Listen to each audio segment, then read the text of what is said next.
Morning friends, and welcome to all of you on my YouTube channel.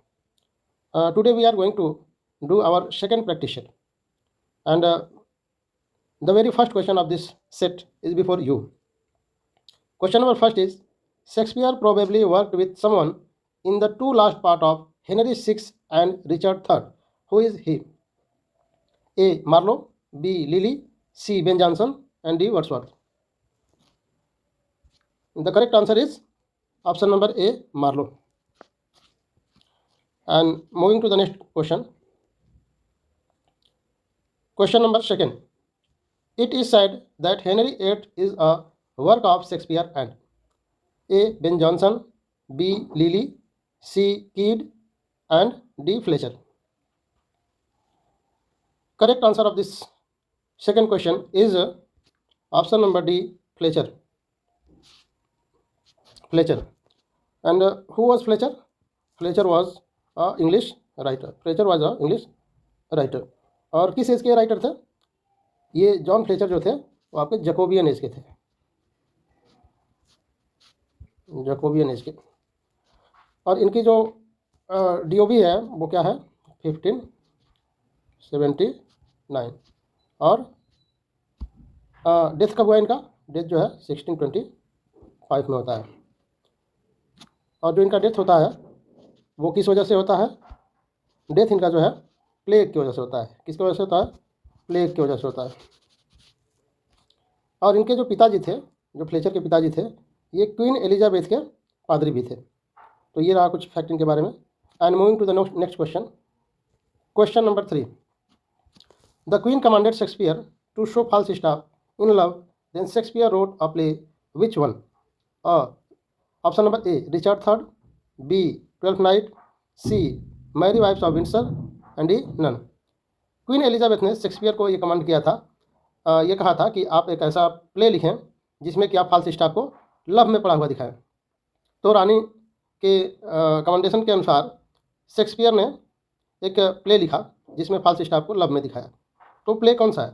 Richard III, twelfth night, merry wives of Windsor, या इसमें से कोई भी नहीं? तो करेक्ट आंसर है आपका option number C. Option number C, merry wives of Windsor. जो मैरी वाइफ्स ऑफ विंडसर है इसके बारे में कुछ फैक्ट्स जान लेते हैं।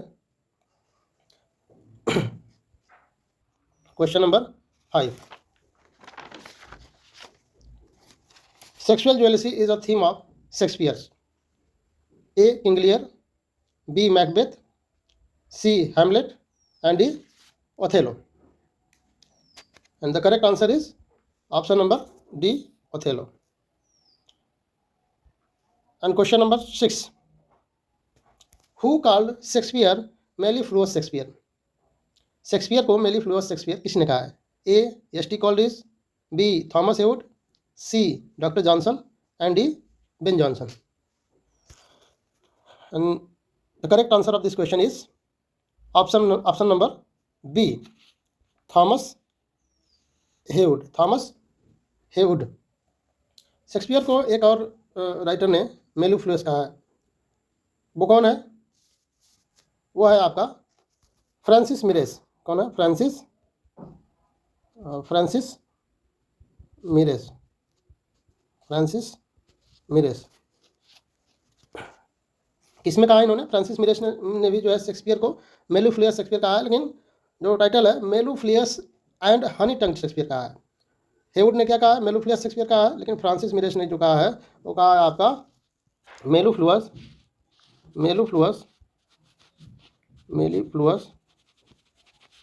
And honey टंग्ड।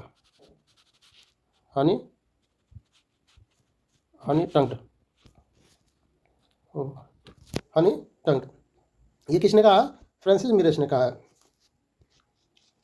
आपका करेक्ट आंसर जो था आपका थॉमस हेवुड था। Question number 7.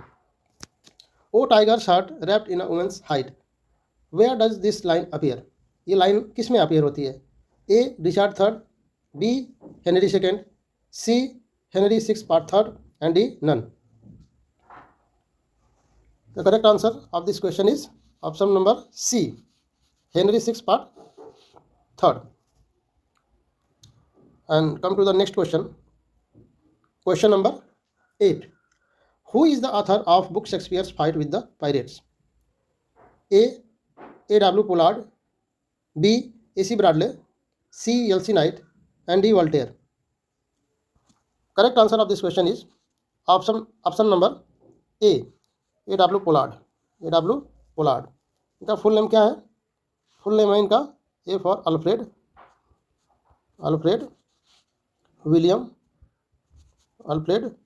William Pollard. Alfred William Pollard ये कौन थे? ये आपके अंग्रेजी ग्रंथ सूचीकार थे, इंग्लैंड के अंग्रेजी ग्रंथ सूचीकार थे. Come to the next question.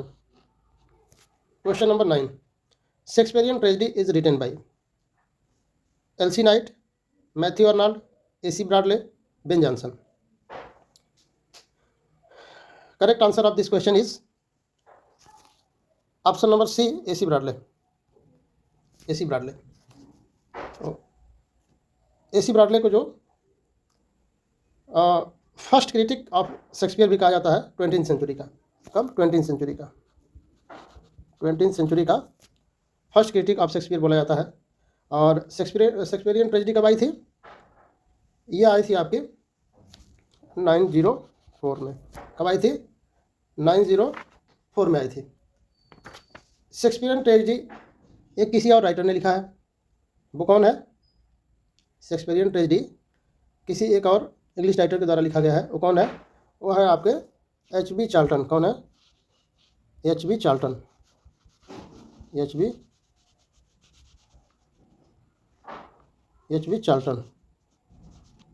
ठीक है. ये कब?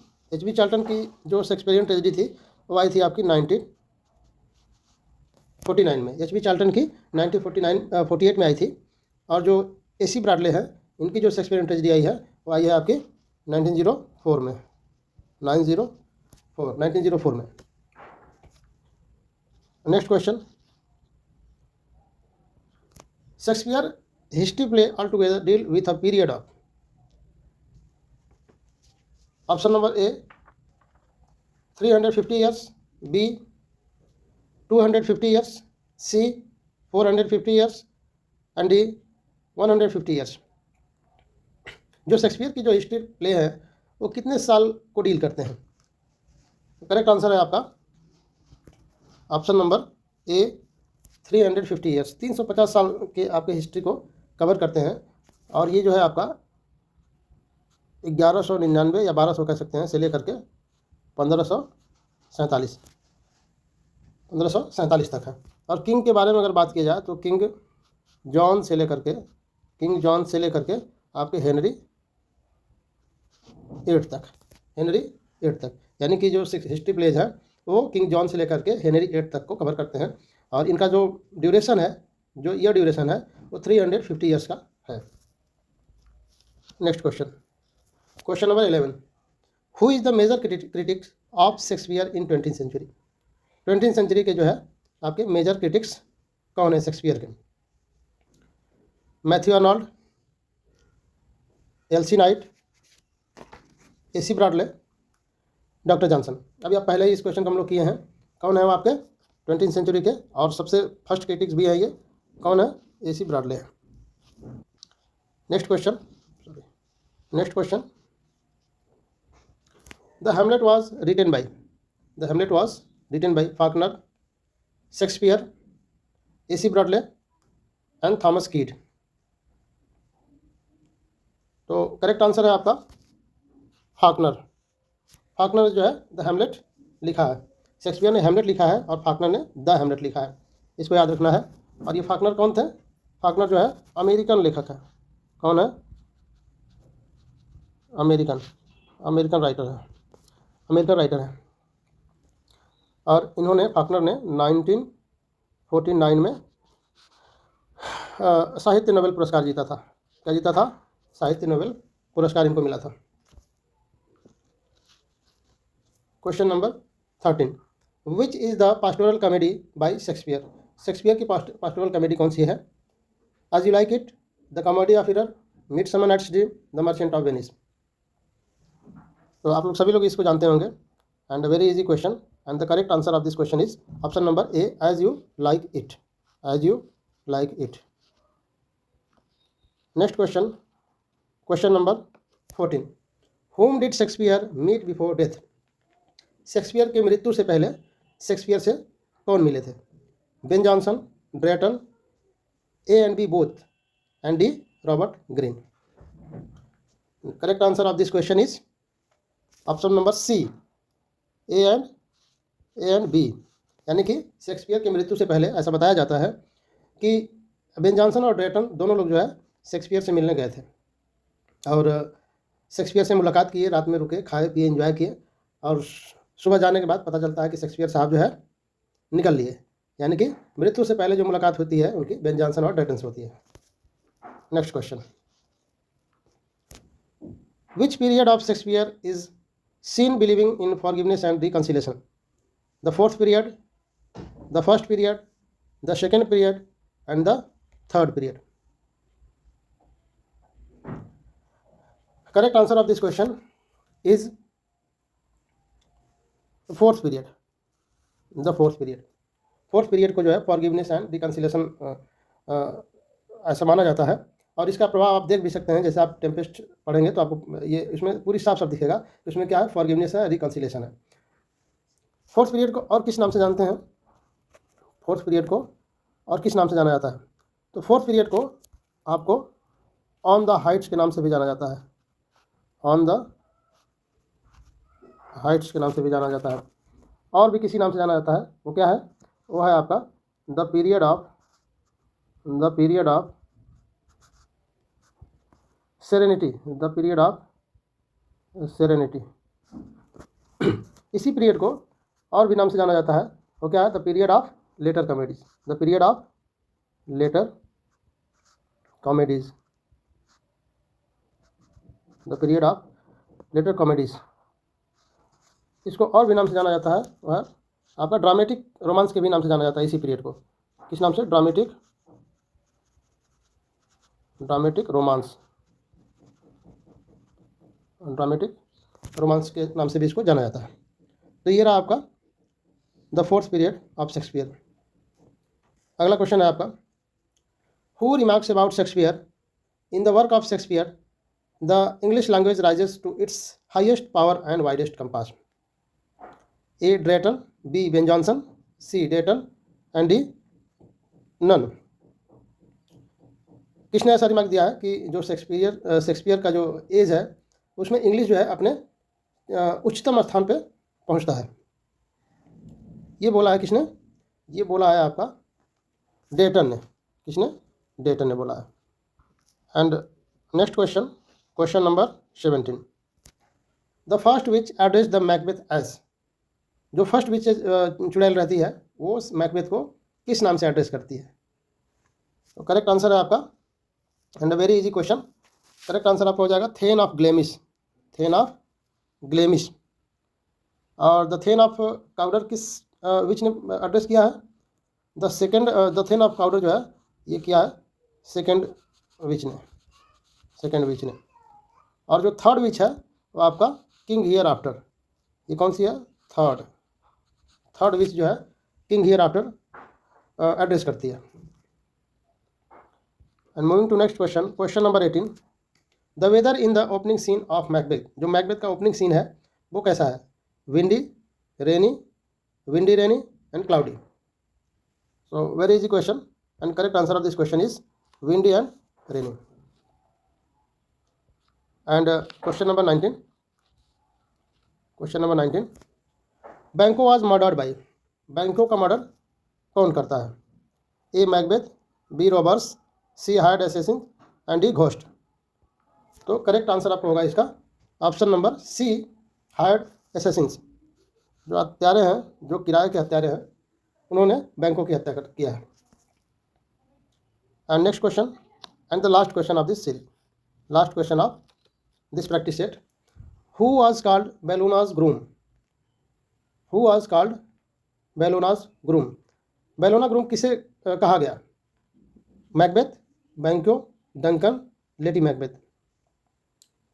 सबसे पहले तो हम लोग जान लेते हैं कि बेलोनाज ग्रूम क्या होता है। बेलोनाज ग्रूम क्या होता है? तो बेलोना जो शब्द है आपका, बेलोना का अर्थ होता है आपका the queen of war, queen of sorry goddess of war. कौन है ये Bellona? Goddess of war, goddess of war. और ग्रूम का मतलब आप लोग जानते ही हैं, ग्रूम का मतलब होता है दूल्हा। यानी कि वो कौन करेक्टर है जिसे गॉडेस ऑफ वार का दूल्हा बोला गया। तो आप समझ गए होंगे, ये है आपके मैकबेथ। कौन है? मैकबेथ। करेक्ट आंसर आपका हो जाएगा मैकबेथ। मैकबेथ को क्यों ऐसा बोला गया? मैकबेथ को इसलिए ऐसा बोला गया कि जो उस समय स्थिति थी वो ऐसी थी कि आपके जो किंग डंकन हैं उनको चारों तरफ से आक्रमण हो रहा था। और इवन कि जैसे नॉर्वेजियन राजा, आप इसमें जानते हैं कि नॉर्वेजियन राजा की तरफ से चढ़ाई की गई थी। लेकिन इसके साथ साथ जो है आपके जो थेन ऑफ काउडर थे, जो कि डेनमार्क के ही क्षेत्राधिकार में था, तो डेनमार्क के जो अपने करीबी थे, जो उनके रिश्तेदार थे, या जो अपने जो उनके राज्य क्षेत्र के कुछ प्रिंस थे, वो भी उनका विद्रोह कर रहे थे, जिसमें कि आपके थेन ऑफ काउडर भी थे। कौन थे? Thane of Cawdor. तो वो भी जो है दुश्मन का साथ दे रहा था। नॉर्वेजियन जो राजा है उनका जो सपोर्ट कर रहा था, काउडर ऑफ थेन ऑफ काउडर, वो भी कर रहा था। तो इस तरह से आपके जो डेनमार्क है, डेनमार्क के चारों तरफ से जो है डेनमार्क के दुश्मन, डेनमार्क के और जो मित्र थे या जो उनके और रिश्तेदार थे, चारों तरफ से यानी कि डेनमार्क पे हमला हो रहा था। तो उस समय मैकबेथ जो है अपनी बहादुरी का परिचय देते हुए अपनी चमकती तलवार के माध्यम से सारे दुश्मनों को, सारे शत्रुओं का सर्वनाश करते हैं। और थेन ऑफ काउडर, इसीलिए उनको मैकबेथ को थेन ऑफ काउडर का जो पद मिलता है उसी की वजह से मिलता है कि जो थेन ऑफ काउडर था, जो अपने क्षेत्र में होने के बावजूद भी, डेनमार्क का हिस्सा होने के बावजूद भी वो नॉर्वेजियन राजा का सहयोग कर रहा था। तो मैकबेथ जो है उसको भी युद्ध क्षेत्र में परास्त करता है, और नॉर्वेजियन और तमाम अन्य जो भी शत्रु थे सबको अपनी चमकती तलवार के माध्यम से सबको परास्त करता है। इसलिए जो है मैकबेथ को बेलोनाज ग्रूम कहा गया। और ये उपाधि किसने दी? सबसे पहले जो है मैकबेथ को ये किसने बेलोनाज ग्रूम बोला? तो है आपके रॉस। कौन है? रॉस। रॉस कौन है? ये मैसेंजर है। क्या है? मैसेंजर है, मैसेंजर। रॉस ने सबसे पहले मैकबेथ को बेलोनाज ग्रूम बोला है। तो ये रहा हम लोग का प्रैक्टिस सेट नंबर 2, और उम्मीद करते हैं कि आप लोग को समझ में आया होगा। तो आप सभी को थैंक्स, और मिलते हैं अपने नेक्स्ट प्रैक्टिस सेट में कल, प्रैक्टिस सेट नंबर 3 में। तब तक के लिए गुड बाय।